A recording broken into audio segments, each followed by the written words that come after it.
नमस्कार दोस्तों, ये भाई सर चैनल में आपका स्वागत है। और आज उत्तरी अमेरिका के तीसरा लेक्चर है।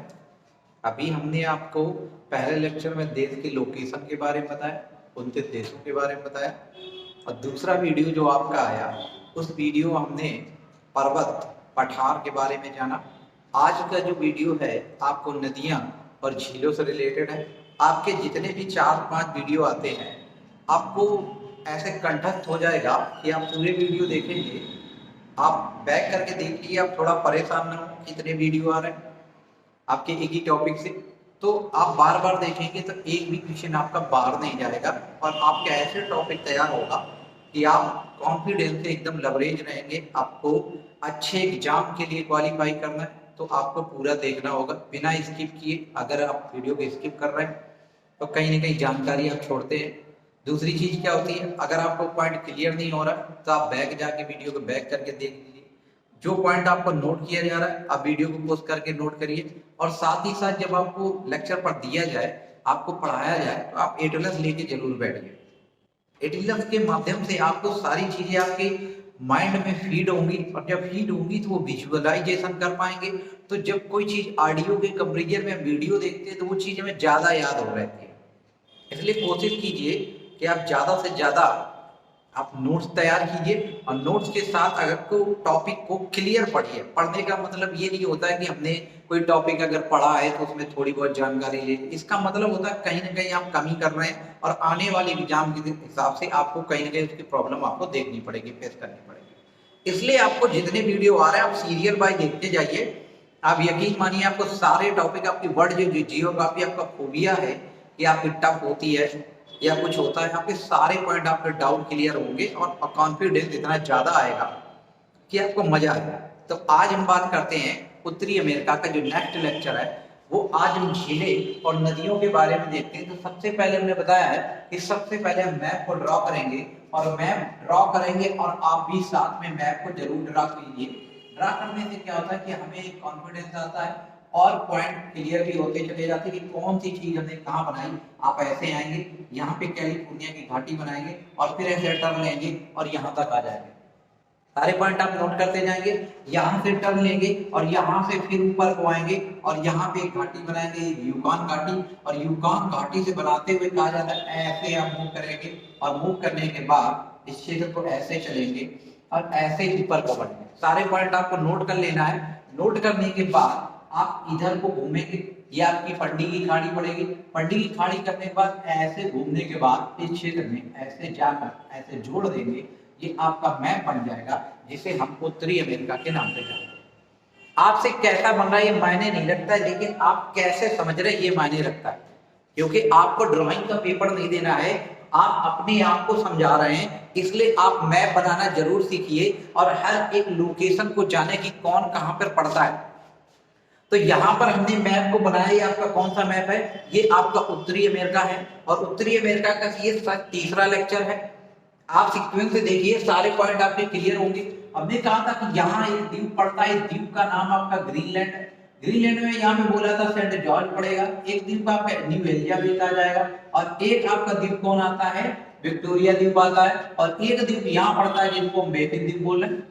इस सारे द्वीपों के भी नाम याद रखना है कि कौन कौन से द्वीप पड़ रहे हैं। यहाँ पे इसको थोड़ा ऊपर बना देंगे ऐसे, ये आपका बेफिन द्वीप होंगे, इनके नाम दे दिए। नाम देने के बाद दोस्तों हम यहाँ पे आते हैं कि ये जो निकला हुआ हिस्सा है, ये निकला हुआ हिस्सा हमारा अलास्का कहलाता है।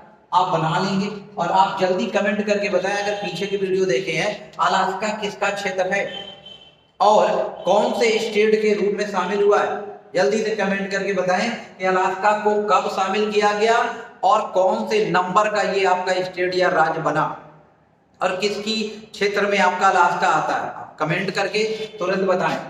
तो अब बात करते हैं कि यहाँ नदियां और झीलों के बारे में देखें। तो सबसे पहले बात करें, पहले भी बताया था कि एक यहाँ से समांतर रेखा गुजरती है। इस समांतर रेखा का नाम है 49वीं समांतर रेखा। आप यहाँ पे दी जाएंगे कि मैंने ऐसे टेढ़ी बना दी है, इसको हम बताएं क्यों बना रहे हैं। ये आपकी 49वीं समांतर रेखा है जो यूएसए और कनाडा को विभाजित कर रही है दोस्तों।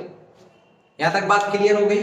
यहां पर आपका कनाडा है, ये आपका यूएसए कहलाता है, और यहां से हमने कहा था एक नदी के द्वारा एक सीमा बना रही होगी, ये आपका रियो ग्रांडे नदी के द्वारा मैक्सिको की सीमा बना रही। मैक्सिको की सीमा ये मैक्सिको हो गया, और फिर मध्य एशिया के देश हमने बताए थे, ग्वाटेमाला, बेलीज, आपका El Salvador, Honduras, Nicaragua, Costa Rica और पनामा। ऐसे आप सीरियल से सारे पॉइंट आप याद कीजिए। क्वेश्चन किसी भी तरीके का पूछ सकता है कि मध्य एशिया का उत्तर में कौन सा देश स्थित है, या पूछ सकता है कि पनामा के बाद कौन सा देश स्थित है। तो ये सारे क्वेश्चन बन सकते हैं, और आप जो भी पढ़े एक बार एकदम टॉपिक को क्लियर करें, उसमें कोई डाउट नहीं बनना चाहिए क्वेश्चन कि नहीं अब यहाँ पे पूछ दिया क्षेत्रफल के हिसाब से बताओ। क्षेत्रफल ठीक है कि सीमा कौन बना रहा है। अगर पढ़ रहे हैं लोकेशन तो देखिए, लोकेशन को देखने के बाद हर एक उस कंट्री के बारे में जानने की कोशिश कीजिए। आपके सोचने समझने का माइंड जो है वो भी ब्रॉड होता चला जाएगा, और आपकी तैयारी है जो एक सही डायरेक्शन में जाएगी और सटीक। तो यहाँ पे बात करते हैं कि ये आपका कनाडा है, और ये आपका यूएसए दोस्तों, और ये आपका मैक्सिको कहलाएगा। ये हमने बताया था ये मैक्सिको की खाड़ी है, और यहाँ पे कैरेबियन सागर आ जाएगा। यहाँ पे क्षेत्र प्रशांत महासागर का है, ये आपका अटलांटिक महासागर का हिस्सा पड़ा है।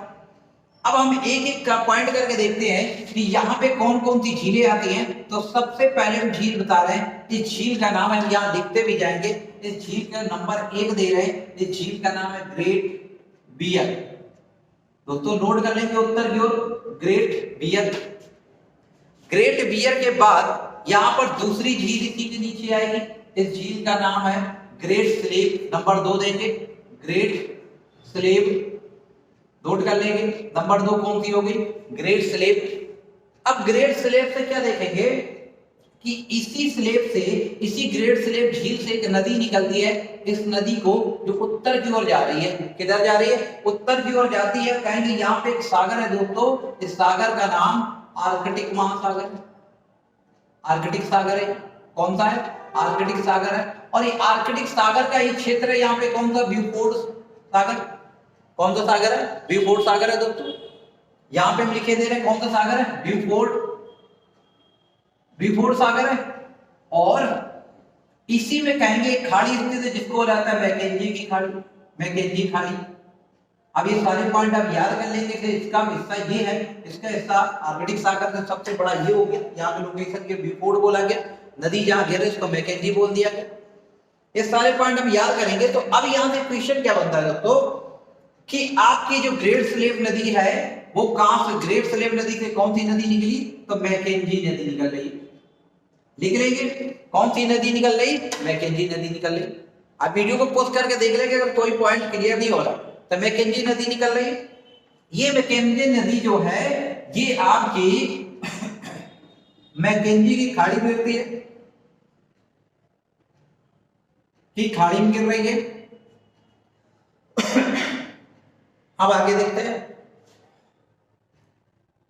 यहां से 2 झीलें हो गई, और 2 झीलों के बाद अगला क्वेश्चन अगर देखा जाए तो आपको मैंने बताया क्या कि अगर ग्लोब में देखें, ये आपका ग्लोब है, इस ग्लोब में कहेंगे इसके मध्य से विषुवत रेखा गुजरती। ये कौन सी रेखा है दोस्तों, विषुवत रेखा उधर गुजर रही। विषुवत रेखा से हमने कहा था कि जहां तक सूर्य उत्तरायण हो रहा है वो रेखा का नाम कर्क रेखा है। ये कौन सी रेखा, कर्क रेखा। जहां सूर्य दक्षिणायन होता है उसको क्या बोलते हैं, मकर रेखा। बीच वाली रेखा क्या कहला रही है, विषुवत रेखा। ये कौन, इक्वेटर या विषुवत रेखा या भूमध्य रेखा कहला रही।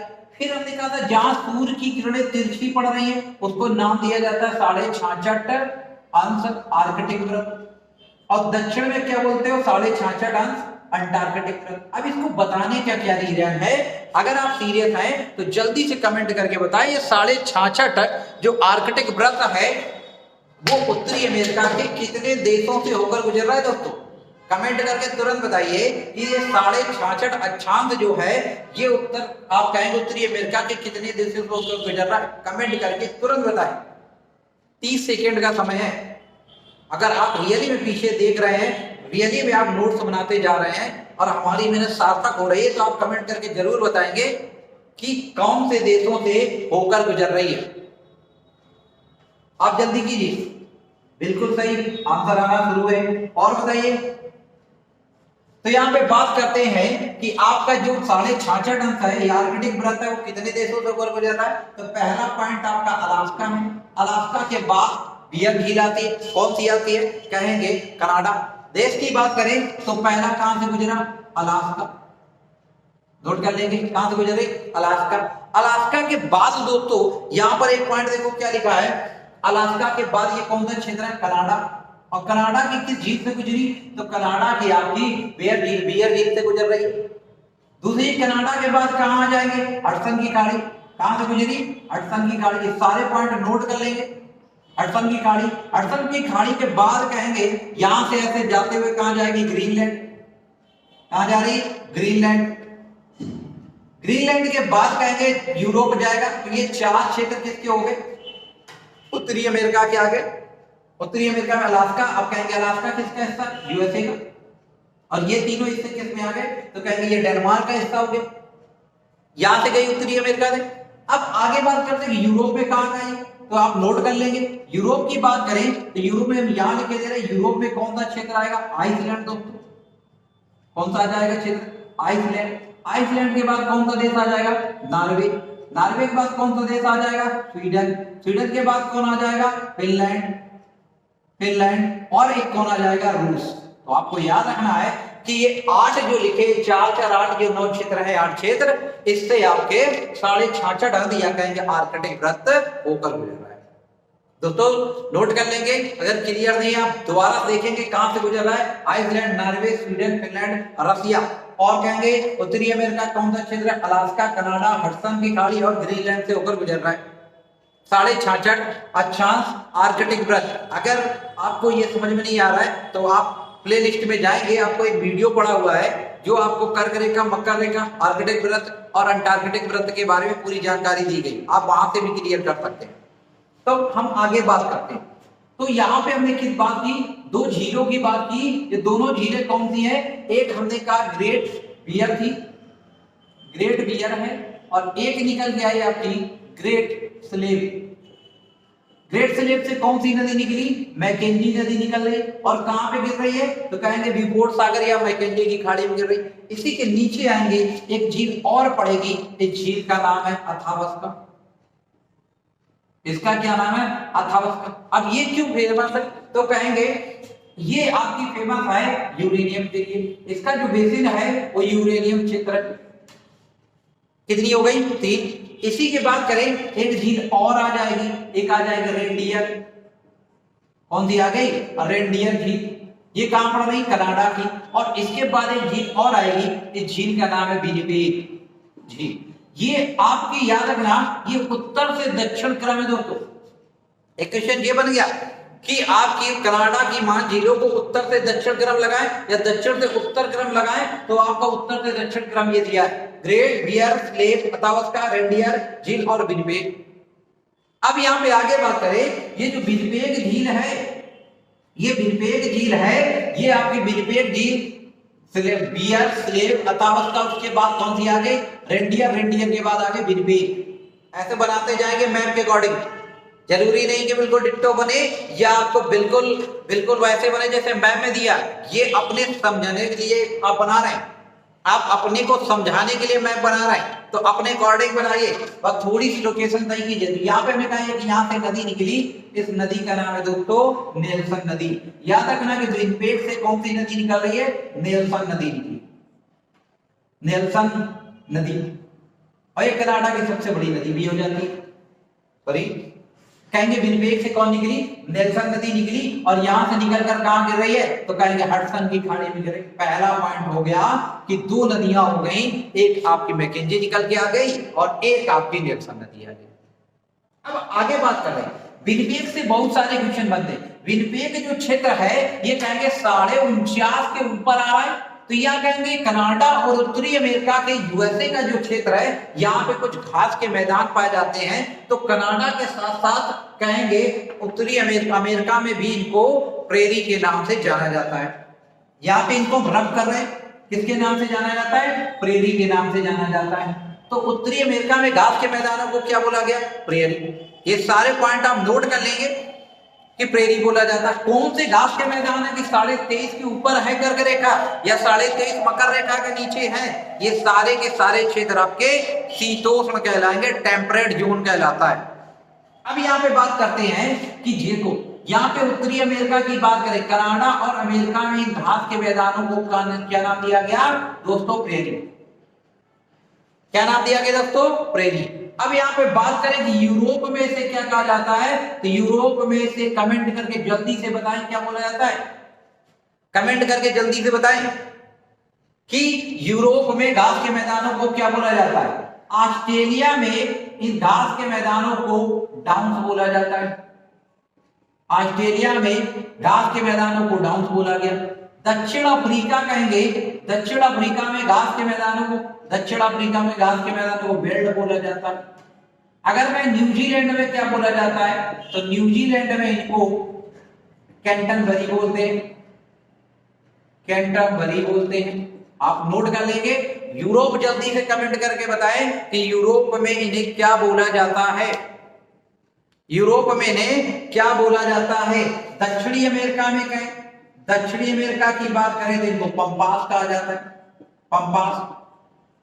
और यूरोप में क्या कहा जाता है, तो कुछ लोग आंसर सही दे रहे हैं, तो यूरोप में इन्हें बोला जाता है स्टेपीज। आपका एक पॉइंट यहाँ ये क्लियर हो गया, ये कैसे घास के मैदान है दोस्तों, तो कहेंगे शीतोष्ण घास के मैदान है, घास के मैदान, टेम्परेट जोन के घास के मैदान है। अब यहाँ पे शीतोष्ण घास के मैदान है, ये सारे नोट कर लेंगे। तो यहाँ पे कहा जाता है कि यहाँ पे घास के मैदान बना रहे होंगे, ये जो क्षेत्र इधर इधर एक घास का मैदान होगा। तो जब यहाँ पर शीतोष्ण घास के मैदान है तो यहाँ बड़े पैमाने पर मक्का, नोट कर लेंगे, मक्का एवं गेहूं का उत्पादन होता है। कहा जाता है जितना पूरे अमेरिका के कनाडा में होता है उतना केवल इस क्षेत्र में होता है, और इतना ज्यादा मक्का का उत्पादन होता है, इसलिए विनिपेग को बोला जाता है मक्का मंडी। क्या बोलते हैं? मक्का मंडी। और क्या बोल देते हैं इस क्षेत्र को? इस क्षेत्र को गेहूं मंडी भी बोल देते हैं।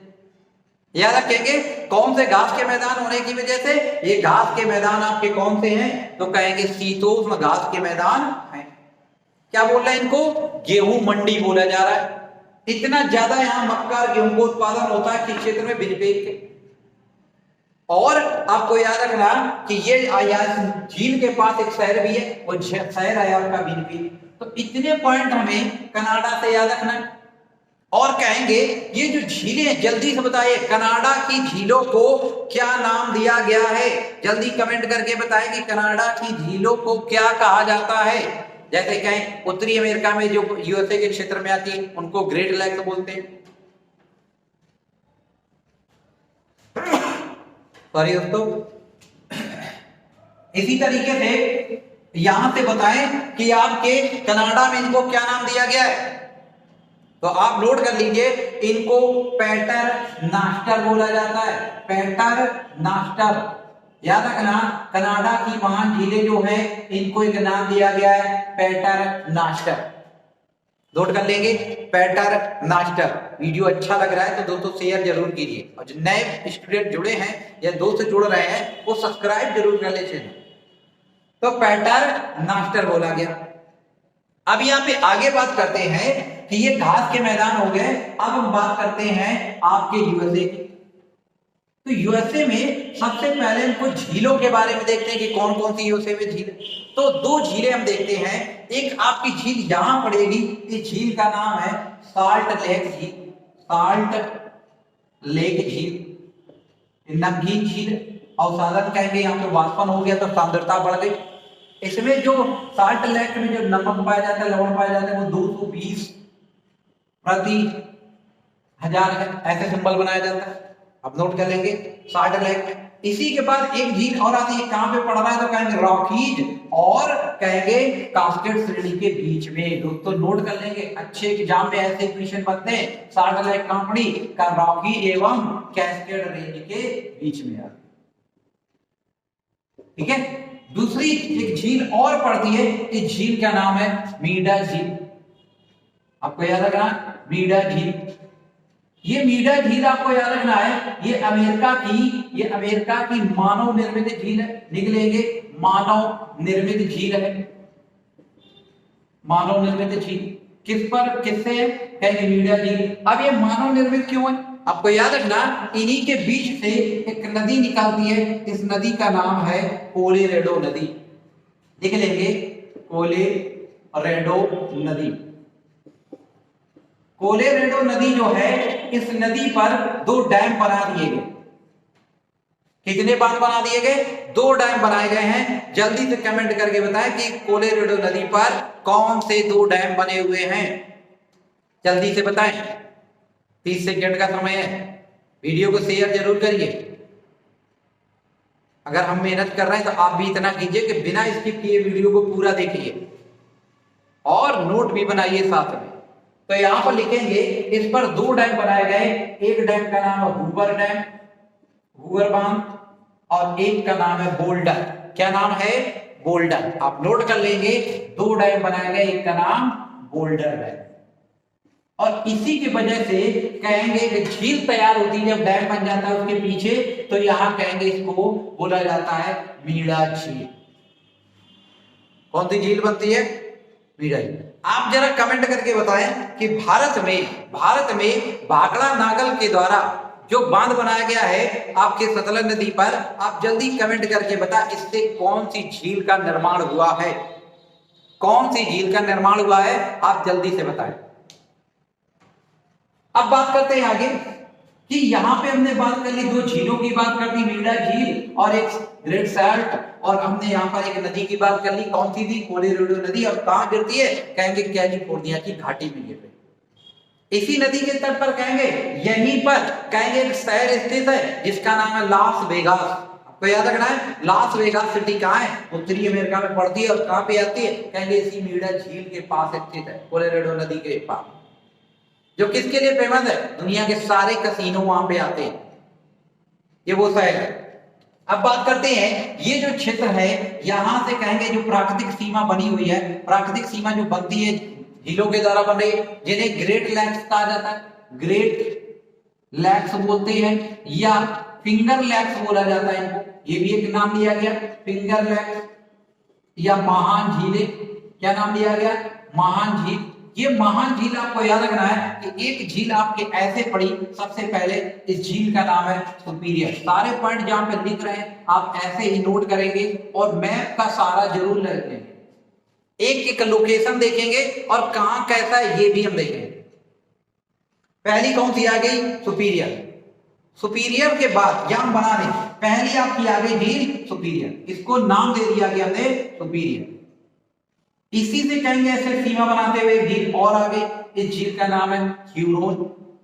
इस झील का नाम ह्यूरोन, यहां पे बना देंगे, इस झील का नाम है ह्यूरोन दोस्तों। ह्यूरोन के बाद कहेंगे एक झील ऐसे यहां से कहेंगे इसे ह्यूरोन से सीमा बनाते हुए झील आती है। इस झील का नाम है मिशिगन। मिशिगन जहां पे जैसा बनाना है वैसे ही बनाएंगे। यहां से ऐसे सीमा बनाते हुए झील आ गई, ये आपकी मिशिगन। ये हमने कहा सुपीरियर, ये ह्यूरोन, ये आपकी मिशिगन। यहां पे भी हम लिख रहे हैं मिशिगन के बाद ह्यूरोन से कहेंगे इसी से एक नदी और जुड़ी है। यहां पे एक नदी जुड़ी है, उस नदी का नाम है इरी। क्या नाम है? इरी। ये इरी जो नदी है वो ह्यूरोन से सीमा बनाते हुए ऐसे इरी, और ह्यूरोन से सीमा बनाते इरी, इरी से सीमा बनाते हुए एक नदी है जिसको बोला गया ओंटारियो। इससे कौन से बना रही है? ओंटारियो। ये जो झीलें हैं ये उंगली सदृश झीलें हैं और इन्हीं को बोला जाता है फिंगर लैक्स या महान झीलें या ग्रेट लैक्स बोला जाता है। इन सबको क्या बोला गया? महान झीलें बोला गया। अब जरा इससे क्वेश्चन क्या बनते हैं? अगर पूछ दिया जाए दुनिया की सबसे बड़ी ताजे पानी की झील कौन सी है? दुनिया की सबसे बड़ी ताजे पानी की झील कौन सी है? तो कहेंगे सुपीरियर झील। ताजे या मीठे पानी की झील कौन सी है? तो कहेंगे सुपीरियर झील। नोट कर लेंगे, ताजे पानी की या मीठे पानी की झील कौन सी है दुनिया की सबसे बड़ी? सुपीरियर। अगर कहते विश्व की दूसरी सबसे बड़ी कौन सी? विश्व की दूसरी सबसे बड़ी झील, दूसरी सबसे बड़ी झील आपकी कौन सी है? तो आप कहेंगे सुपीरियर झील। अगर कहते विश्व की ताजे पानी की झील तो आपकी सुपीरियर है। अगर कहते हैं केवल ताजा और नमकीन ना लगाओ तो सुपीरियर है। तो यहाँ कहते हैं विश्व की पहली कौन सी है, तो कहेंगे कैस्पियन सागर, कैस्पियन सागर ये आपकी सबसे बड़ी झील है। और दूसरी कौन सी है, सुपीरियर झील। क्लियर हो रहा है। अब सुपीरियर झील से बहुत सारे क्वेश्चन बनते हैं। कहेंगे ये जो सुपीरियर झील है ये आपका आयरन बाहुल्य क्षेत्र है, लोहा निकाला जाता है, बाहुल्य क्षेत्र नोट कर लेंगे, आयरन बाहुल्य क्षेत्र है। और इसी नदी के तट के पास कहा जाता है, इसी झील के पास एक शहर स्थित है, क्षेत्र दुलुत, नोट कर लेंगे, दुलुत स्थित है जो आयरन के लिए फेमस है। कौन सा है, दुलुत। अब आगे बात करते हैं। अब इन नदियों का अगर हम क्रम पूछ दे, कहें कि पश्चिम से पूर्व क्रम कौन सा है और आयतन या कहेंगे क्षेत्रफल के अकॉर्डिंग कौन कौन सी नदियां हैं, तो आपको बताना पश्चिम से पूर्व और आयतन के हिसाब से। तो यहां पर लिखेंगे सुपीरियर, पहले कौन सी आती है, ये पश्चिम से पूर्व है आपकी सुपीरियर। सुपीरियर के बाद कहेंगे आपकी कौन आ जाएगी, तो यहाँ पे थोड़ा अंतर करना है, मिशिगन आएगी पहले। कौन आएगी, मिशिगन। मिशिगन के बाद आपकी कौन आ जाएगी, तो कहेंगे ह्यूरोन। ह्यूरोन, ह्यूरोन के बाद कौन सी आ जाएगी, तो ह्यूरोन के बाद आपकी इरी, और इरी के बाद कौन आ जाएगी, ओंटारियो। ओंटारियो ये क्या है, ये आपका पश्चिम से पूर्व क्रम है, ये आपका पश्चिम से पूर्व क्रम है। अगर कहते आयतन के आधार पर बताओ तो सबसे बड़ी कौन हो जाएगी, सुपीरियर। नोट कर लेंगे सुपीरियर। सुपीरियर के बाद आपकी ह्यूरोन, ह्यूरोन के बाद आपकी आ जाएगी मिशिगन। नोट कर लेंगे मिशिगन। मिशिगन के बाद आ जाएगी इरी, और इरी के बाद आपकी आ जाएगी ओंटारियो। तो सबसे छोटी कौन, बड़ी कौन सी है, सुपीरियर। सबसे छोटी कौन सी है, ओंटारियो। सबसे छोटी कौन सी है, ओंटारियो। ये इन झीलों को महान झीलें कहा जाता है। और यहीं पे कहेंगे घास के मैदान बन रहे, वो घास के मैदान कौन है, कहा जाता है प्रेरी घास के मैदान। दोस्तों कौन से घास के मैदान है, प्रेरी घास के मैदान है। और यहाँ पे क्या होता है, मक्का और गेहूं का यहाँ भी उत्पादन होता है। और जितने भी अमेरिका के कहेंगे घास के मैदान, यहाँ पर एक उद्योग वगैरह है, वो इसी क्षेत्र में स्थित है, इसी क्षेत्र में। और ये एक प्राकृतिक सीमा कनाडा और यूएसए के बना रहा है, नदियों के द्वारा झीलें। कहेंगे ओंटारियो से एक नदी निकलेगी जिसका नाम है सेंट लॉरेंस नदी, जो सेंट लॉरेंस की खाड़ी में गिरेगी। तो हमने महान झीलों के बारे में जाना और एक नाम दिया इसको, कौन सा, पैटरनॉस्टर, जो आपकी कनाडा की झीलों को बोला जाता है। फिर हमने कहा कि यहाँ से आर्कटिक वृत्त कितने देशों से होकर गुजर रहा है, इसके बारे में बता दिया। आपको वीडियो समझ में नहीं आ रहा है तो आप पुश करके देखिए और बैक करके देखिए, थोड़ी प्रॉब्लम जरूर होगी, समस्या जरूर आ रही होगी, लेकिन अगर 2-3 बार आप देख लेंगे, आप यकीन मानिए इसके बाहर और इससे आपको ज्यादा समझ में नहीं आएगा। आप एकदम, आपको पॉइंट क्लियर हो जाएंगे, दोबारा पढ़ने की जरूरत नहीं पड़ेगी। तो यहाँ पे एक क्वेश्चन और बना कि ये 4 झीलें जो हैं वो यूएसए और कनाडा की सीमा पर है, लेकिन एक झील आपकी है जिसका नाम है मिशिगन। ये पूर्णतः संयुक्त राज्य अमेरिका में स्थित है, पूर्णतः संयुक्त राज्य अमेरिका में स्थित है। और ये इतनी है कि इसमें कहा जाता है तूफान आने की वजह से, तूफान आने की वजह से पूर्णतः बर्फ में बदल चुकी है और इस पर आइस हॉकी वगैरह खेली जाती है। पूर्णतः बर्फ 2016 में तूफान आने की वजह से ये पूर्णतः बर्फ में बदल चुकी है। तो आज हमने क्या जाना, इन 5 महान झीलों के बारे में जाना, अमेरिका की कौन कौन सी आपकी झीलें उनके बारे में जाना, कौन मानव निर्मित झील है उसके बारे में जाना, और आपके कनाडा की झीलों को कौन सा आर्कटिक वृत्त से होकर गुजर रही है, क्या सीक्वेंस उत्तर से दक्षिण, और किस पर्वत श्रृंखला को काटती है मैकेंजी नदी, कमेंट करके बताओ। मैकेंजी नदी किस पर्वत श्रृंखला को काटते हुए बिफोर्ड या मैकेंजी की खाड़ी में गिरती है, आप जल्दी से बताएं दोस्तों। इसके बाद एक आपका टॉपिक और लेके आएंगे उत्तरी अमेरिका से, आपको छोटे छोटे वीडियो लेके आ रहे हैं ताकि आपको ज्यादा प्रॉब्लम ना हो ज्यादा बड़ा वीडियो देखने के लिए। तो यहां से आपको बताना है कि मैकेंजी नदी किसको काट रही है, तो कहेंगे मैकेंजी पर्वत श्रृंखला को भी काटती है। तो आपको याद रखना, अथावस्का रेनडियर के बारे में पूछा जा चुका है, पेपर आप प्रैक्टिस करते हैं तो आपको पक्का ऐसे क्वेश्चन मिलते होंगे जो आपको पढ़ाया जा रहा है। तो आज हमने उत्तरी अमेरिका के 3rd लेक्चर है, इसके बाद एक लेक्चर और आएगा और आपको उत्तरी अमेरिका का कंप्लीट हो जाएगा और इसके बाहर आपका कुछ नहीं जाएगा। सारी चीजें हम एक एक चीजें आपको पढ़ाएंगे कि जल धाराओं के बारे में भी बताएंगे, ठंडी और गर्म जल धाराएं, हर एक टॉपिक को लेके आएंगे। तो अगर वीडियो आपको अच्छा लगता है, अगर न्यू स्टूडेंट है, न्यू दोस्त से जुड़े हैं, तो सब्सक्राइब कर लें, लाइक करें और वीडियो को ज्यादा से ज्यादा शेयर करें। धन्यवाद।